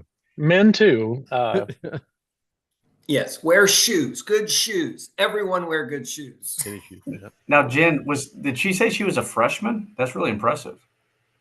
Yeah, that was Samuel said, I am a college freshman going into the meteorology field. So yeah. And so they'll be going. Yeah. So Good. that's pretty impressive. And just understand you're a freshman. You got a lot to learn. So don't be overwhelmed too much. Yeah. Yeah, absolutely. That's awesome, everybody. Thank you so much. Thank you for writing emails to us. We try to get to you as much as we can. And I will be going through these this week and trying to respond to you all. But email at weatherbrains.com. And back to you, James Aladot. Yeah, we're going to talk a little bit about your visit to one of the titans in meteorology. We had the pleasure of having Tom Gulas on our show on this podcast. Gosh, what was that, about 6 months ago? And it was just amazing. So I'll let you take it from there. And you and John just had an awesome, awesome trip. Yeah, it was overwhelming. And I will just say that it changed my life. It's not often that you get a chance to go and meet your hero. And what floored me is when we got to John's house, and which took a little while to get there because we didn't realize what we had to cross all these bridges and cross the river and down through the woods. And but he met us, and I ran out like I was just fangirling so badly, and I couldn't wait to get out of the car, and I ran out to give him a hug, and he called me his hero, and I said, no, no, no, you're my hero.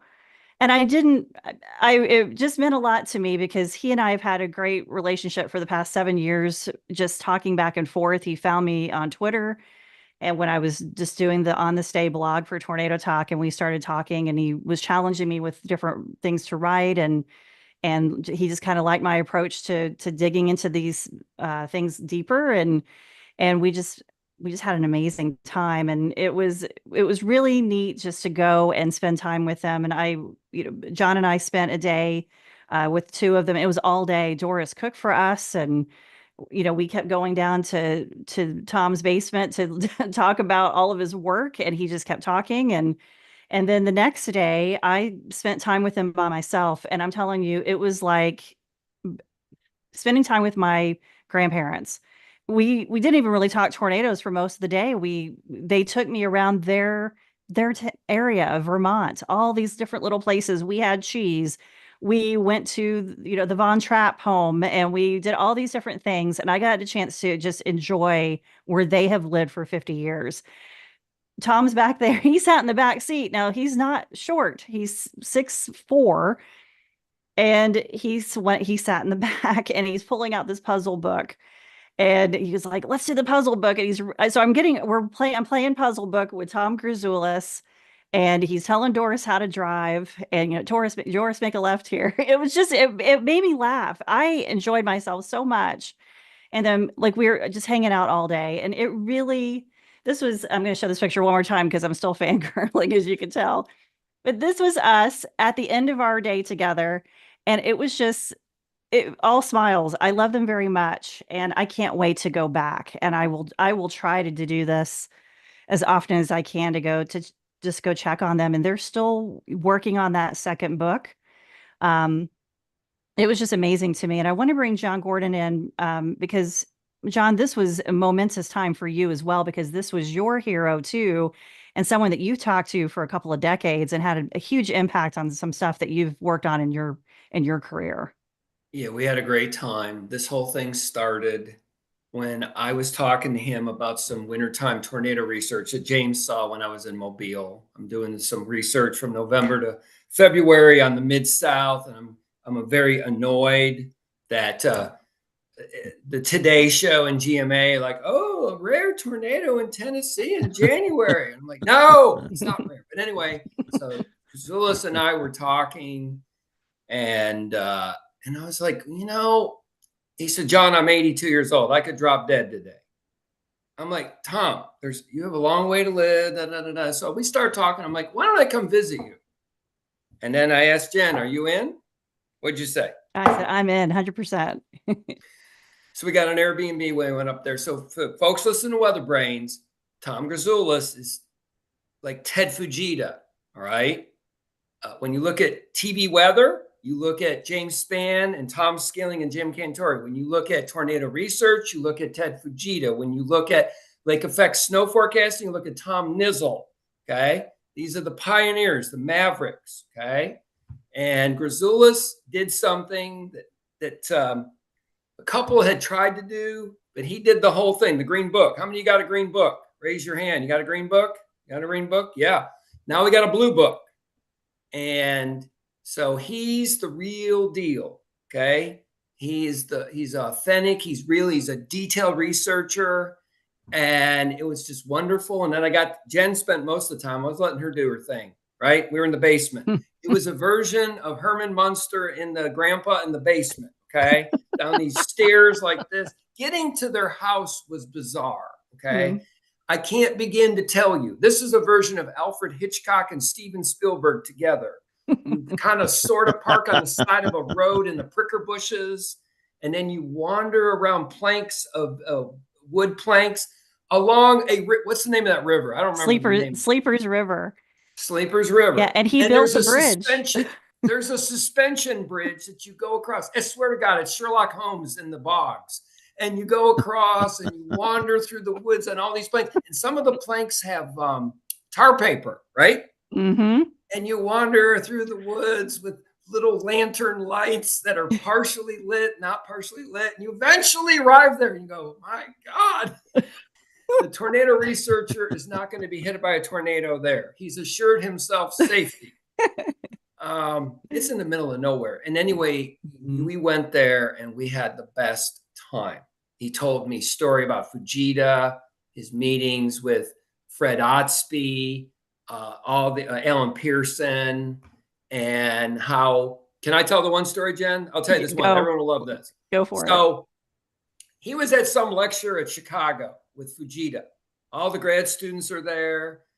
I don't know who the heck else was there. Whoever was there, they're having this meeting, and Fujita was speaking, and Tom did not agree with something he said, so he raised his hand, and he says, well, I don't agree with that. Fujita stopped the lecture, went like this. He said, everyone out of the room. So he gets everyone to leave the room except Gulas, and they talked about this issue for almost an hour. And they finally got him to a point where Fujita says, well, I don't agree with you, but I understand why you think what you do. And he shook his hand. Then he brought everyone else back in the room. After that, they were bestest of friends. They were good friends already, but that was it. Mm-hmm. And he worked with him off and on for multiple projects. And he's the real deal. Tom, if you're listening, you're a rock star. We love you dearly. And we kind of worked on the next phase in the future where Jen may be doing more of that in the long term. Yeah, I would be honored to do anything to continue his work, whatever it looks like. And it could be, and there's so much that I want to do. I mean, I literally am way up here with busy head up in the clouds trying to figure out. It really was amazing. And so I know I have a good sense of where I'm going the next few months with some changes with Tornado Talk and where we're going. And I just want to be in a position where I don't want Tom's legacy to end. No. And so it will continue. And when some way, shape, or form, it will continue because he's worked and still working. And Doris is still working their butts off. Their hearts are just so poured into this. And he's an amazing person. And just learned so much, you know, and they've been together for over 50 years, I think, right, John? And, you know, they've lived at this property about that long, and it's 50 acres. And it's just amazing. And there really are just real people and just really loving. And so I'm excited to see what happens. But thank you for letting us share. We just, it was just a dream come true for me. Outstanding. Well, thanks so much for sharing that. And that's just incredible. I love the Fujita story, John. That's incredible. Goodness gracious. If you could be a fly on the wall in that room after they cleared everybody. Wow. All right. So let's morph into picks of the week. This is where we're all going to go around the horn and share something that's cool, something weather related. This can be a data source, website, hardware, anything that's remotely related to weather. And I'll start. My pick is a summary of your This Week in Tornado History, Jen, done by our friends at Tennessee Valley Weather. That's one of the best summaries of that November 15th, 1989 Huntsville tornado that I've seen. And that was remarkable. For those that are not aware, there was not a warning initially. This is before we had Doppler weather radar. We had a cell merger with a squall line, no warning initially. We had over 20 people killed.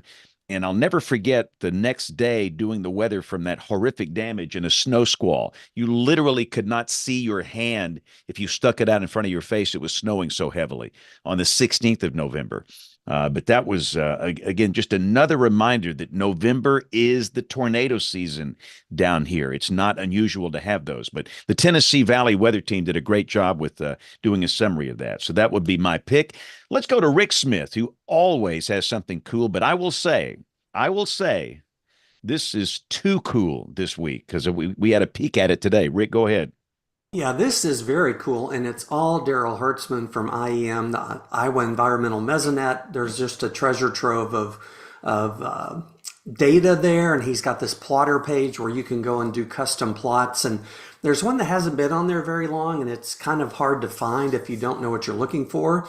But this is one that gives you the estimated tornado warning lead time along a tornado track. So once the Weather Service puts a survey tornado in the damage assessment toolkit, makes it public, Daryl ingests that. And, you know, a tornado warning gets one lead time. The polygon, it'll say 2 minutes lead time. But in reality, different people in different parts of that polygon are getting different amounts of warning lead time. So this kind of gives an estimation of that. It's not perfect. It's assuming the storm's moving at a constant speed and other things, but you could spend many minutes in there if you're interested in this type of thing, digging into that data. So that's my pick. And it's a tremendous pick. And we'll put all of these links up on weatherbrains.com. And while you're up, Rick, do you have any comments about the November 3rd pre-dawn tornadoes in your CWA? What a night. Yeah, it was crazy. I know there was a lot of discussion about the event. It was a tough event. It was a mix of QLCS and embedded supercells. I mean, we had 3 EF3 tornadoes. That's rare in May or any time, and especially in November. No loss of life, no serious injuries, only a handful transported to the hospital. It's amazing. It's a tough warning event, and we've got things to learn, and we're doing actually planning to do a after action review of this event with our partners later this week and talk about it and move forward and see what we can do better next time. But yeah, it was a tough event. And what made it really weird was we issued 2 tornado warnings that went across the time change. So we had a couple of systems that didn't quite know how to handle that. A tornado warning issued at 1 a.m. or a tornado warning issued at 1:21 a.m. expiring at 1 a.m. It's like the Y2K thing or something. So there were some systems that had some issues with that, and we're working with the partners on making sure that doesn't happen again. But the worst possible time to have to issue a tornado warning is right as the time change. So not only are you working an extra hour if you're in the Weather Service office or wherever you're working, but yeah, it was a mess. But anyway, we're learned a lot from it already. So now let's go to Kim. Kim, before your pick, your thoughts on that event and that you lived through it too. Yeah, I did. And it took me so long to figure out what was going on because when I woke up, I wasn't sure if the time change had occurred already or if I was still waiting for it. And I saw the warnings and their timestamps, and I had to go through my house to find a clock that didn't automatically change over to the time to be sure that I knew what time, which time zone I was in, so I could interpret the warning. It was crazy. I don't ever want to do that again. Never. I wasn't sure, I was looking, I got a warning. I looked at the radar. I was trying to discern, okay, I'm hearing that there's really significant damage, but I don't think it's from this. I think that there was a warning before this that led to the really big damage, but what time was that? Because what time is it now? That whole process of where you're doing the milling and confirming of threat, I don't recommend doing it across a time change. Let's never do that again. That was not fun. I do not recommend, much not recommend. Anyway, so my pick of the week is on a very different topic. It's actually on space weather. So I think we all have enjoyed the aurora this year. I know periodically I pick space weathery things because supporting SWPC is one of the great joys of my job. But do you know that this year there have been over 50,000 collision avoidances in low Earth orbit from all these CubeSat constellations that are getting launched? 50,000. And we don't even have all the CubeSats up that are planned. I think it's a relatively small fraction of what's planned. So yes, we're at solar max. So this is, that will go down. But the whole collision avoidance thing is huge. And the biggest contributor to the uncertainty, and this is in the pick of the week that I've chosen, the biggest contributor to the uncertainty of trying to maneuver these aircraft is space weather. The ionosphere, if we're getting a geomagnetic storm, it can sort of scintillate the ionosphere. It causes it to expand. And then there's a denser set, like more dense particulate matter is reaching the satellite, increasing the drag on it. And that can pull it down. And once that process starts, the satellite operators don't necessarily know where the satellite is. So the paper details all of that nerdy stuff of trying to keep that stuff up in space from coming down to the ground.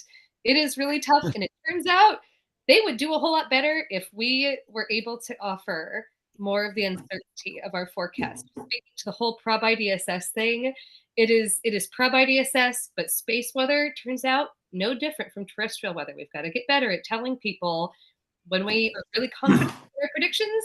If we're not, got to be transparent about it. Wow. Fascinating pick. All right, Kim, thank you so much. Let's get James Adelite in here before he does the 10 o'clock news on Smell-O-Vision. James, what's your pick?